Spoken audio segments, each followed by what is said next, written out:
Hello and welcome to the ROPESCAST, the independent voice of the Middle East. I'm Ksenia Svetlova. ROPES stands for the Regional Organization for Peace, Economics and Security. We are working towards a post-conflict Middle East by connecting forward-thinking Israeli and Palestinian emerging leaders with like-minded peers across the region and promoting peaceful solutions and regional integration.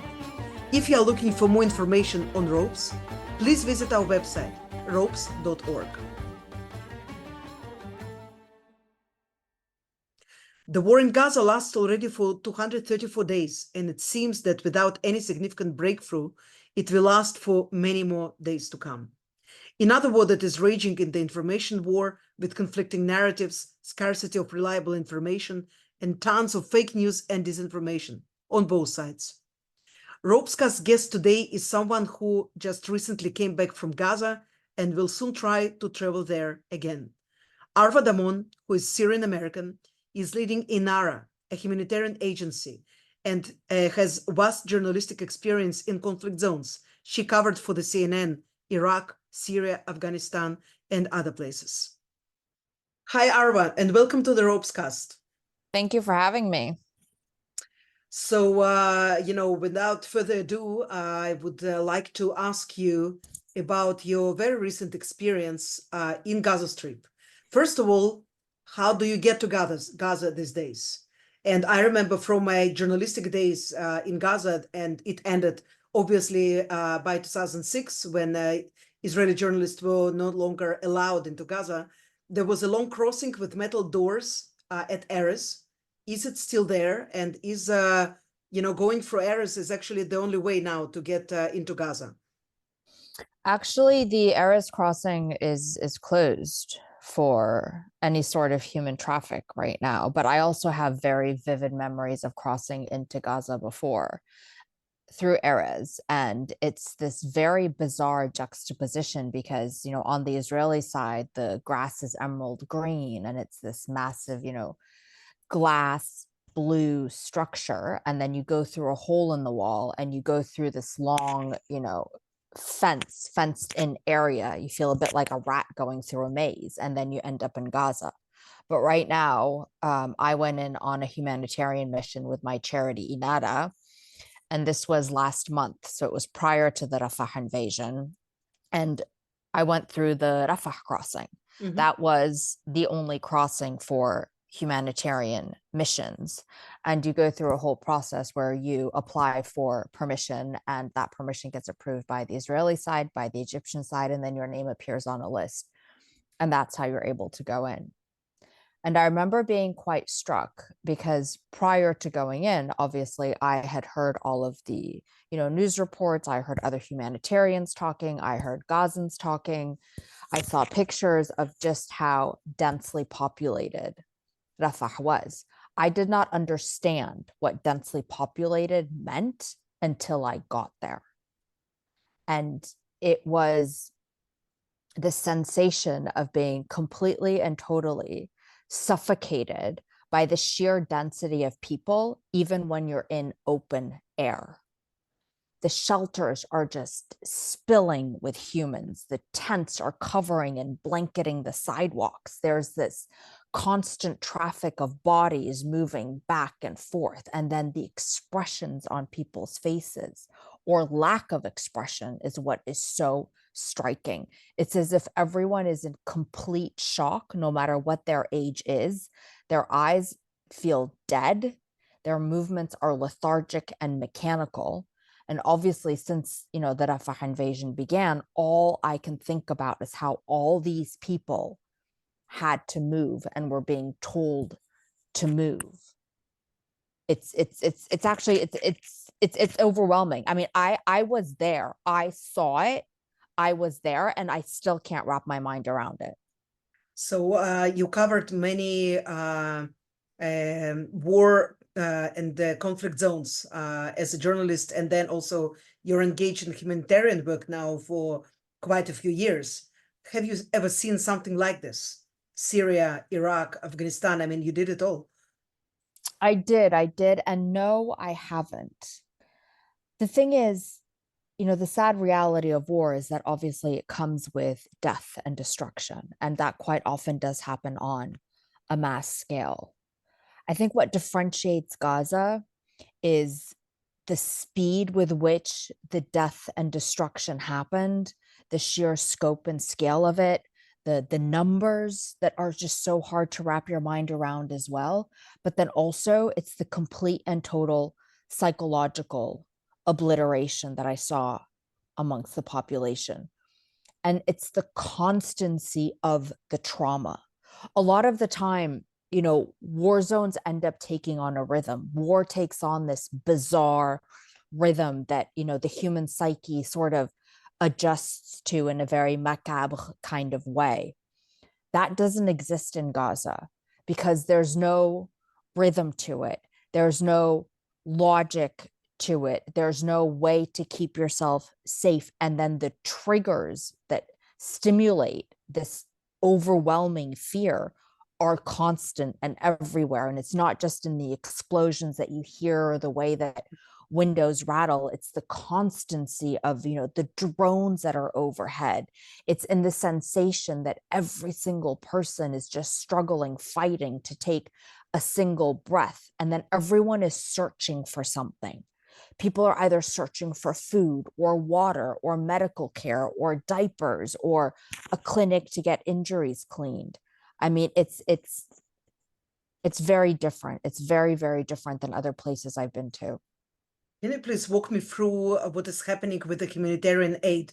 Because, this is something that is looming from the very beginning of this horrific war, the lack of the humanitarian aid and the conflicting reports about it. So you see the massive line of trucks on the Gaza border.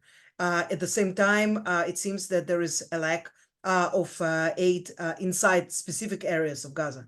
Is it the north that is lacking the most? Is it in general not sufficient aid? Does aid perhaps channeled in a wrong kind of direction? Is it Hamas that is using it cynically and selling it on the markets? So what did you see? And from your experience, what is going wrong, with the humanitarian aid to Gaza? So there's been two big problems from the very beginning.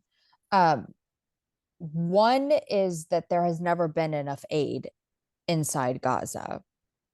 And secondly, once you get the aid into Gaza, it's the whole deconfliction process that allows aid to move within a conflict zone. So in theory, aid would come in and the entity, the humanitarian organization that wants to distribute it, then ends up deconflicting the route to move the aid from one point to another. This whole deconfliction process has never really worked in Gaza. And before, or you mean from the 10-7? From 10-7, from 10-7. Before 10-7, it was a very different scenario, right? Before 10-7, there was a system in place that was semi-functioning.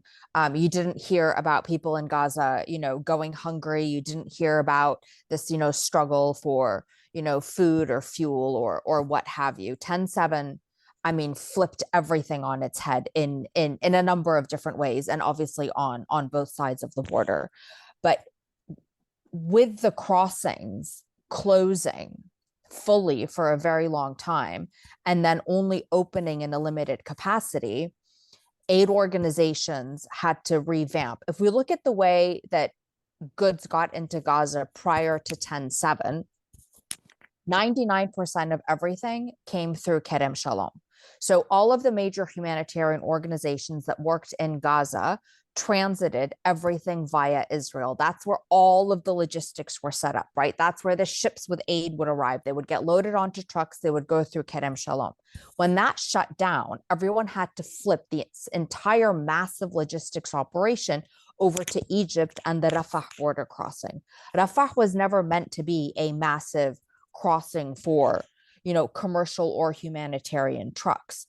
What happened also when the aid got shifted over to Rafah for crossing is that trucks wouldn't just drive straight from Egypt to Gaza. No, they would go from Egypt into Israel, get searched by the Israeli side and then go back into Egypt, and then from there cross into Rafah, into no man's land, get cross-loaded from an Egyptian truck onto a Palestinian truck, and then drive into Gaza to the various warehouses where the trucks then, the massive ones, get offloaded, and then everything gets loaded onto smaller trucks for distribution to the various different points. So this in and of itself is like an extraordinarily lengthy process. And one of the big challenges has been the speed with which these trucks are being searched. So on average, it takes around 2 weeks from start to finish for a truck to go through the whole process and be able to get into Gaza itself. And this, again, is just access to the south. When we're talking about access to northern Gaza, it's completely different, because the deconfliction wasn't working for humanitarian organizations to be able to move aid from the south, where it was arriving either via Rafah or Kerem Shalom, all the way up to the north, which is why in the north is where we're seeing the largest reports of famine and of, people of starvation or of actually illnesses that are caused by famine, because it severely weakens the body, as does malnutrition. But right now with this Rafah operation, it's widespread, it's everywhere. Barely anything has gotten in the last month since May 5th. Barely anything at all has gotten into Gaza. I'll just have to remind that Kerem Shalom crossing was hit by Hamas rockets quite a few times already during the last few months. And of course, this is something that interfered severely with the process. Yes, but here's also another thing that needs to be pointed out, is that at different points in time, Israel actually tested alternate routes. So, for example, Israel has allowed certain trucks to go through Erez. The question is, why aren't more trucks allowed to go through? Also, Erez was struck at least 2 times, as far as I recall, during the last 2 months. There's also an alternative route where it goes along, so trucks can get searched at Kerem Shalom and then travel to the north via a border route. There's a dirt road, a military road that runs along the border. That's also an alternative option that was tested out by the World Health Organization in cooperation with Israel, and they were able to get food to the north as well. It's just, and the pier, obviously, this whole American-built pier is just, it's not working. It's not working. Why is it not working? Can you understand the idea? Like, why? What is happening with it? Well, first of all, the capacity that it had to begin with is highly insufficient. And even now, because of the high waves and the storms that happened, it practically fell apart. And it was never meant to be a substitute for land crossings. Yeah, the Americans stressed it as well. They also stressed that it is something additional, but not a substitute. Exactly.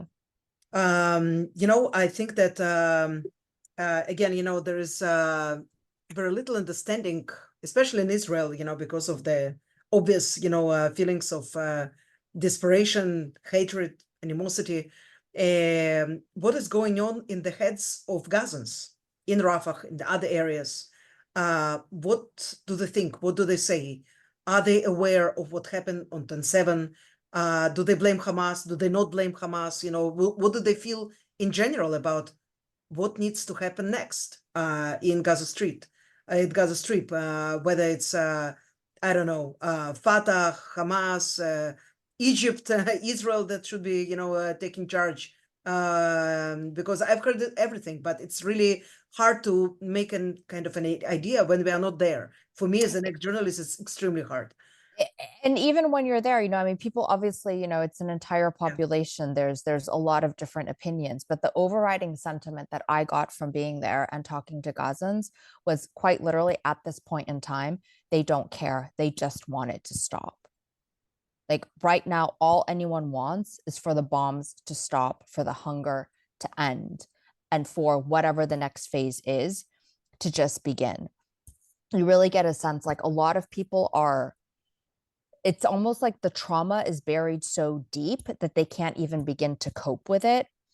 And you get a sense of just how deep it is during some of the conversations that you have. So I met this one mother who came up and grabbed my arm when she realized that my charity does mental health work with children. And she was saying, you know, I don't know what to do with my 7-year-old son because he screams every night and rocks back and forth. And I keep thinking he's going to have a seizure. And he's been this way ever since he saw his younger sister's head blow off when an explosion went off. And I realized in that moment that this mother had obviously also seen that. And she's talking about her daughter's death, but she was speaking in a very monotone voice. And then it was almost as if she was understanding my thought process, because she looked at me and she said, yes, I know, but I have children who need me. And so you have this entire population of people who have largely had to shove down this trauma just to be able to, you know, get through every day and support those who they love. And they swing like a pendulum between being numb to all of a sudden having that trauma rise up, and then they're completely overwhelmed by it. It's like being on the verge of, you know, mass hysteria and sobbing and unable to comprehend. And in terms of who they blame, I mean, really, they blame everybody. They blame everybody. They blame Israel for everything prior to October 7th and for the lack of consistent and coherent peace between Israelis and Palestinians, and the ongoing blockade of Gaza, and the ongoing, you know, occupation of the Palestinian people, for giving rise to an organization like Hamas, and then feeding into an organization like Hamas, because organizations like Hamas feed off of people's grievances. They feed off of the occupation. They feed off of the siege. And then they blame Israel also for punishing everybody for what it is that Hamas has done. I didn't meet anyone in Gaza who said, yes, I love Hamas.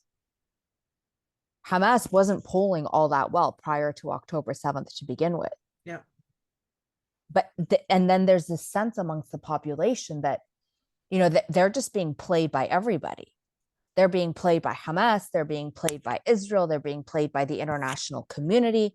They're being played by everything and by everybody. And they have lost complete and total control and agency over their own lives.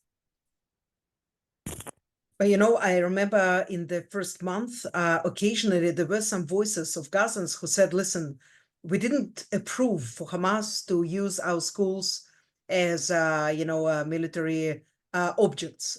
We didn't approve, you know, to use our houses and our hospitals, you know, and so on. And now it seems like you hear less and less of these voices. Are they afraid of Hamas?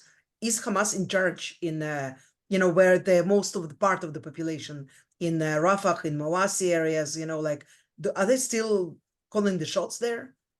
I mean, you don't get the sense that they are, especially if we compare, you know, if you compare what Gaza was before October 7th, right? You know, Hamas's presence was very visible. It was out there. They controlled everything. You don't really see Hamas in the way that, you know, you would see them before. And I actually found people to be much more open in their criticism of Hamas and in their opinions of it. Like, you don't get the sense that Hamas controls Gaza the way that it did before. I mean, it most certainly, like, despite the fact that they're still holding hostages, they still have, you know, obviously the ability to launch rockets. They don't have the same force or control of the territory that they had prior to October 7th, nor do they have the same level of control of the population. And people used to speak about them, you know, in very, very hushed tones in the past. Right, you do get a sense that some of that is broken right now, because they're just done. They're fed up, and there's also the sense of like, well, what did Hamas think was going to happen once they had launched October 7th? And there's also this, you know, knowledge and understanding to a certain degree that, you know, Hamas and Israel are culpable. But that being said, people do place the bigger burden of blame onto Israel, because they blame Israel and Israel's occupation for the fact that armed groups like Hamas exist, and they blame Israel for its policy of collective punishment and of not recognizing that all of Gaza is not Hamas. You know, I remember very well the few months after the disengagement, which I know that you also covered. And I was mostly in Gaza during the disengagement days. And I remember very well after that, when it happened, there were a few months of, it's blooming, fast growth, and Emirati and Qatari businessmen from various, big companies like Amar and others, searching for good locations for, hotels. They wanted to build hotels and condos. And a friend of mine from Lebanon, a Palestinian refugee, who he invested some money in one of these condos. Like, this is a money, well spent, $25,000 that will never come back to him. But I mean, what I mean is that, there was a sense that things can work for Gaza. And it lasted for just a few months until, Hamas was elected during the elections. So we will not dwell into the reasons why Hamas was elected. I just try to remember nostalgically these few months that were not quiet at all, because there were a lot of infighting between Fatah and Hamas. And nevertheless, there was hope. There were, plans for universities, new greenhouses, the tourism, hotels, whatever. And the Rafah crossing went into the full control of Palestinian Authority. You remember, it was November 2005, so many years passed, but for me it was like yesterday, because I think that was indeed fateful events.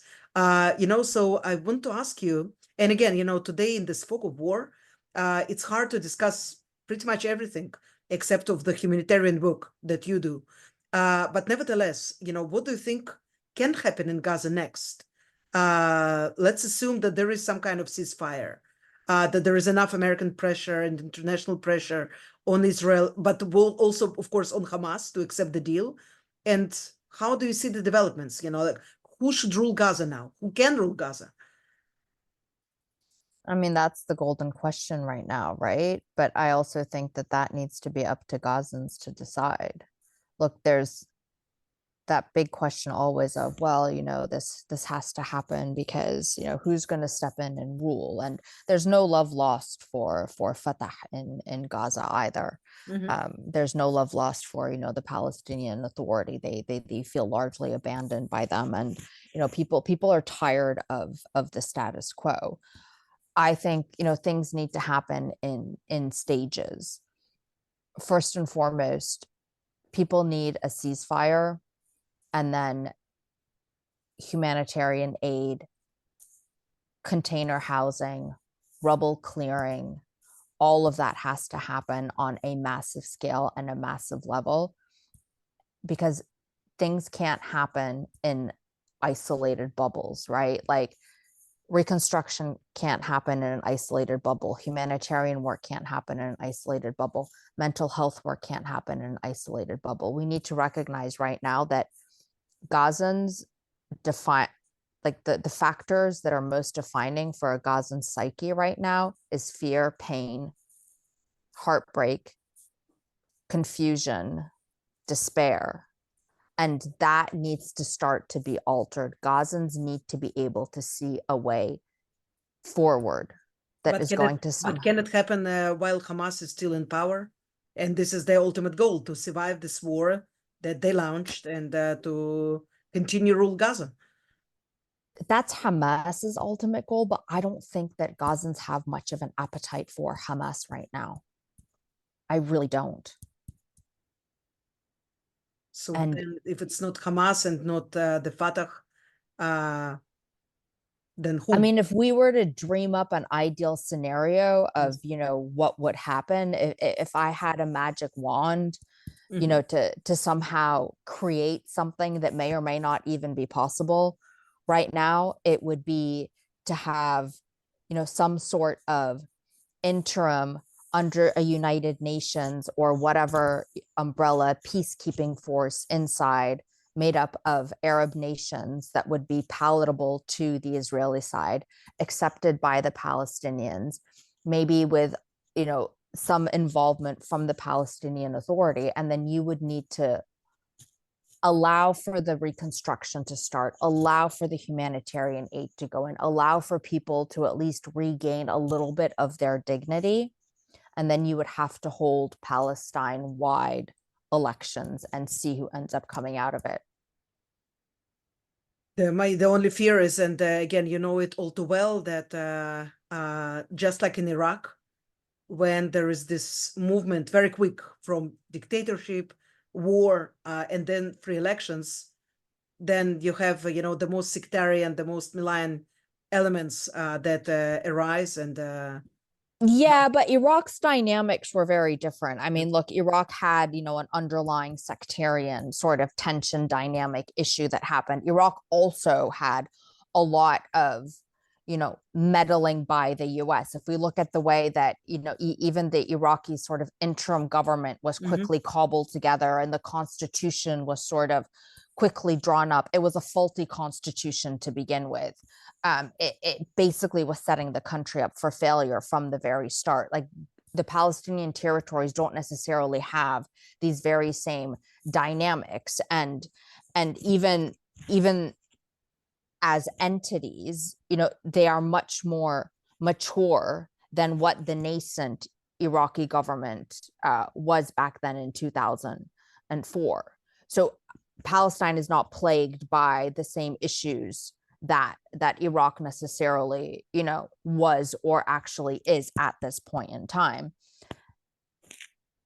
And I think, it needs to happen now. It really does need to happen now. And, people have come to a realization of something that they knew all along already. They want a way out of this. And we also need to recognize that it's not just about Palestinians wanting a way out of this either. Israel has to genuinely want a way out of this as well. And that's very questionable with this current government in power. It's you are absolutely right. It's more than questionable, because I always say, and this is what I believed all along, that first of all, in order to have any kind of solution, Israel needs to clarify for itself what it wants, what it needs, what can it allow, and how, for example, how does it envisages the future of Gaza in 20 years? What does it want to see in Gaza? Because And it's not just the future of Gaza in 20 years, it's the future of Palestine in 20 years. And this is the sort of one of the many, multi-layered challenges in all of it is Gaza and the West Bank are almost two separate entities. Like, they're not actually physically connected to each other, and they end up being treated as two separate entities, whereas they are technically all Palestine. And as long as they're treated as two separate entities, and it's not about what do we envision the future of Palestine, but what do we envision the future of Gaza versus the future of the West Bank as being, it's going to be very difficult to try to come up with any sort of a solution. And the dynamics for both are very different as well, right? Gaza under siege for so long, ruled by Hamas, versus the West Bank, not necessarily under siege, but also heavily under Israeli control, with the growing, settlements and the tensions that are erupting there and everything that's happening there. It ends up being treated as two separate issues. So, I think that actually for many years, it was the dream of the right and ultra-right wing in Israel that you can divide and rule. And I think that what happened, the horrific attack, sadist and absolutely horrendous 10/7, it proved that you really cannot divide and rule. Not in the way that, Bibi hoped perhaps, and many people around him thought that it would be possible. But, I wanted to ask you, about regional dynamics also. How can it positively influence what is happening in Gaza and West Bank, the future Palestinian state? Because I feel that, with the wave of recognitions, and perhaps more recognitions to come after the UK elections, we are getting closer to this reality, which will not be immediately translated into physical independence, but in the end of the day, perhaps it will move us closer. So for years, I think that also the Arabs, they were preoccupied with their own problems. And, there was Arab Spring and ISIS and whatnot. And, I remember that for at least last 20 years, all of these attempts to reconcile Fatah and Hamas, it was a lip service, not more than that. Everybody knew that it was not real. So what, will it change now? Will it start treating, the Israeli-Palestinian peace as something that is, something that needs to happen now. There is no time anymore. Well, and let's also be clear in all of this, Arab nations have always only paid lip service to the Palestinian cause. Arab nations have not stood up for, other than verbally at best, for Palestinians. And Palestinians using them for their own benefit. Exactly. And Palestinians know this very, very well. I mean, look, when we talk about Palestinians feeling abandoned, they feel abandoned by Arabs just as much. And if we look at the situation of Palestinians who have been living in Arab nations for decades now, I mean, they're still born refugees. They don't have the same rights as Arab nationals from those countries. And there is, no one can really logically argue that, Arabs have sort of stood behind the Palestinian cause. And all of it plays into, individual national benefits. And we need to recognize also that this whole idea of, any country rising above its own individual political, geopolitical objectives is nonsense. Every single country acts in its own interests constantly. But there comes a point in time, and we are so beyond that point in time, where nations, especially nations in the region, really do need to figure out who and what they want to stand for and what kind of a region they want to really begin moving towards. And I personally believe that Arab nations, should they actually be able to properly stand together and have a unified voice, can help push forward a real and genuine peace process. Mm-hmm. Unfortunately, they're all for sale. Everything is a barter. Everything is a trade, which is why we end up in all of these sort of multilateral negotiations in terms of who is going to give who what. It's as if everyone's staring at this multi-dimensional chessboard, trying to make these different moves, figuring out how they're going to end up winning, getting out on top, and who ends up suffering while this whole disgusting geopolitical game plays out. It's the civilians.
Okay, so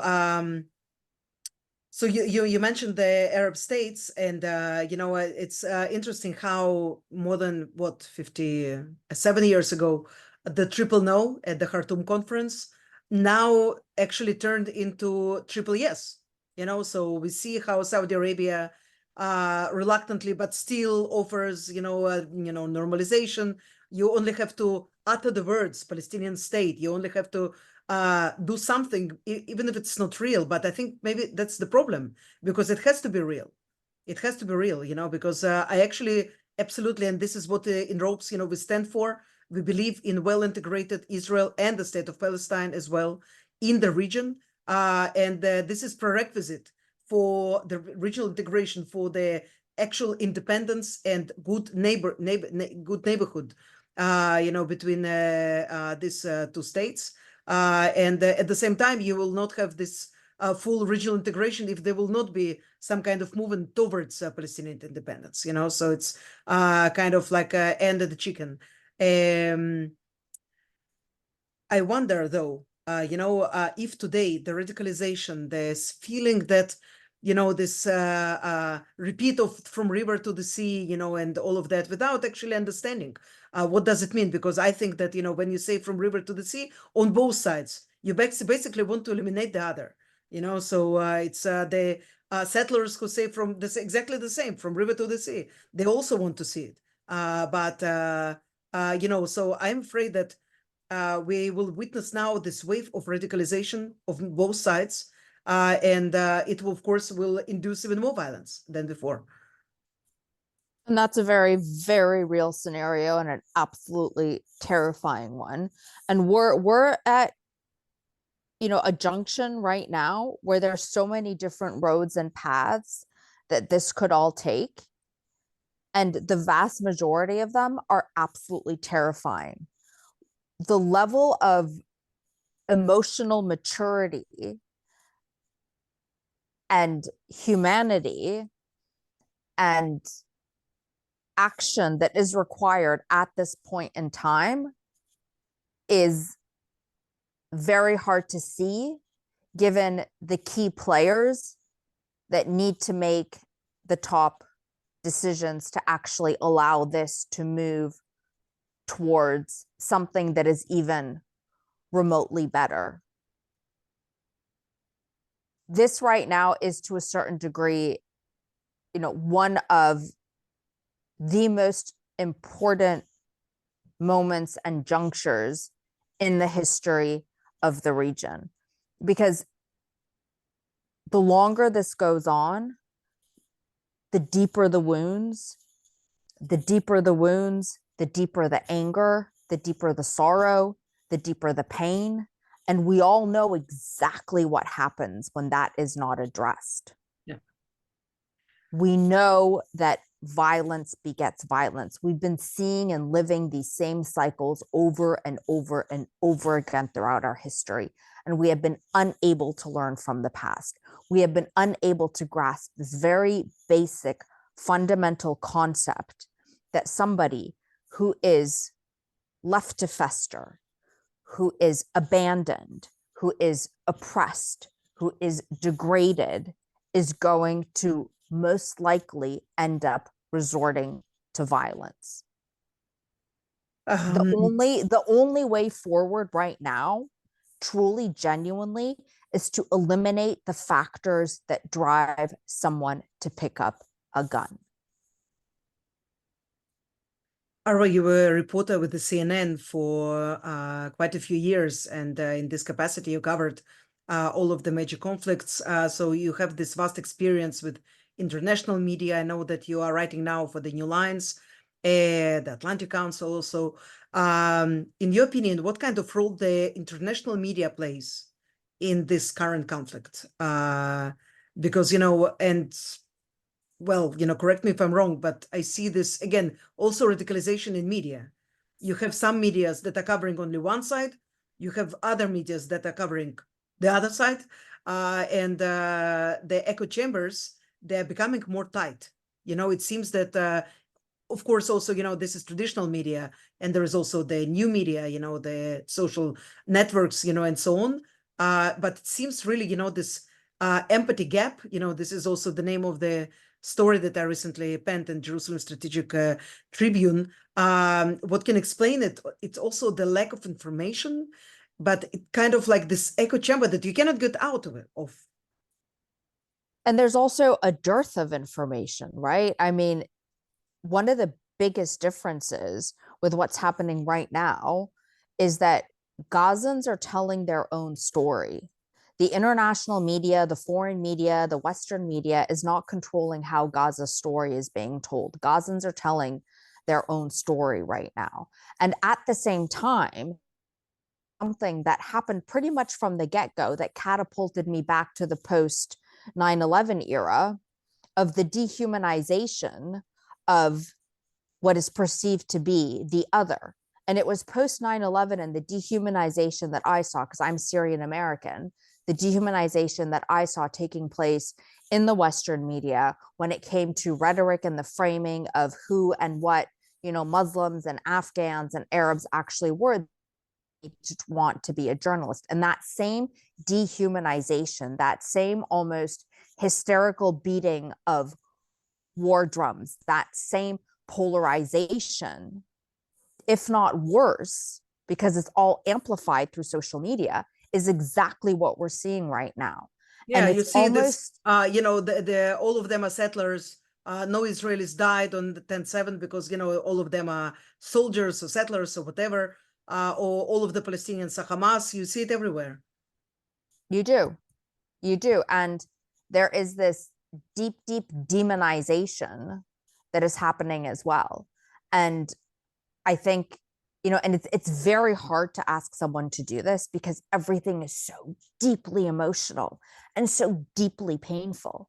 But until people can start acknowledging pain and pain caused without needing to excuse it, but just say, I recognize that you are also hurt, it's going to be very hard to move out of this until people start recognizing that the pain of loss is the same for each individual, no matter where or who they are. It's going to be very hard to move past all of this. And you get this sense that no one wants to accept the pain of the other or even recognize that that pain even exists. You know, Israelis don't want to see the images, or people who are on the Israeli, you know, in quotation side, don't want to see the images coming out of Gaza. Palestinians and Arabs didn't want to really see the images that happened, you know, post October 7th. And there's this whole, you know, rhetoric of, but what's happening in Gaza is so much worse than October 7th, which is not wrong, but that doesn't mean that that pain didn't actually exist. And this goes back to this whole idea of requiring a much, you know, broader and more mature level of emotional engagement. We need to be able to individually engage with our emotions as they genuinely are and engage with the emotions of others instead of rejecting it. We started with the humanitarian aspect of the conflict, and I wanted my last question also to be about that. Can you please tell our listeners, everybody who's tuning to the ROPESCAST, about your work at INARA, and also why did you start, a successful journalist, you know, working for CNN? Why did you start INARA, and under what circumstances? If it's okay, you know, to pray a little bit on that. Yeah. So I started INARA when I was still at CNN in 2015, because I kind of reached a point where I was seeing so many kids who were being injured in all these war zones that weren't accessing the medical and mental health care that they need. And I needed to do more than just report their story. And I could see that there was a way to build something and bring together the children who needed help with the people who wanted to help with the institutions that could help. And in many ways, you know, I was in a very dark place at the point in time where I launched INARA.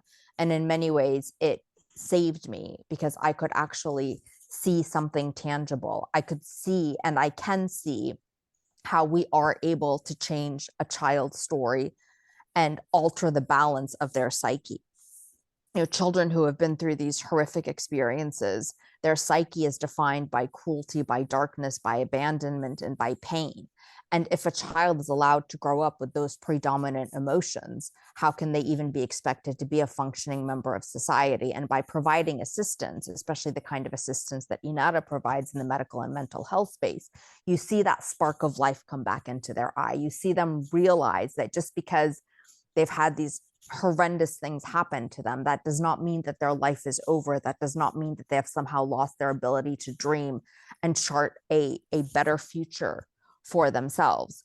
what we're specifically doing right now in Gaza is working in a number of shelters, doing basic sort of mental health interventions for children, which, while the trauma is still ongoing, while the triggers are all still there, while the emergency is still happening, is effectively providing them with a space to play. It's basically play, but also release their emotions. And in addition to that, we're doing, basic distributions of food parcels, rewashable sanitary underwear for women, baby diapers, milk. But obviously, we, like everybody else, are struggling right now to get the humanitarian supplies that we need inside. We're trying to set up medical points, which we have not been able to do just yet because, again, all of our supplies are actually right now still stuck in Egypt. And we're also doing a lot of work with some of the injured children that have managed to get out of Gaza. But this is also something else that is well worth mentioning right now, is that ever since Rafah closed, there have been no medical evacuations out of Gaza. Rafah was the only point that allowed for medical evacuation. And from a purely humanitarian perspective, looking at, the sort of Gaza battle space, there are certain measures that can be put into place prior to an offensive that allow for certain things not to be completely and totally cut off. And there is a burden of responsibility to allow for, an alternate pathway for medical evacuations to take place and alternate gateways for humanitarian aid to be able to continue to go inside. What do you think about the Israeli hostages that are being held by Hamas, and they are not allowed to have any medical help? Nobody saw them. Some of them are critically injured. That's just as egregious. I mean, look, what Hamas did on October 7th is a war crime.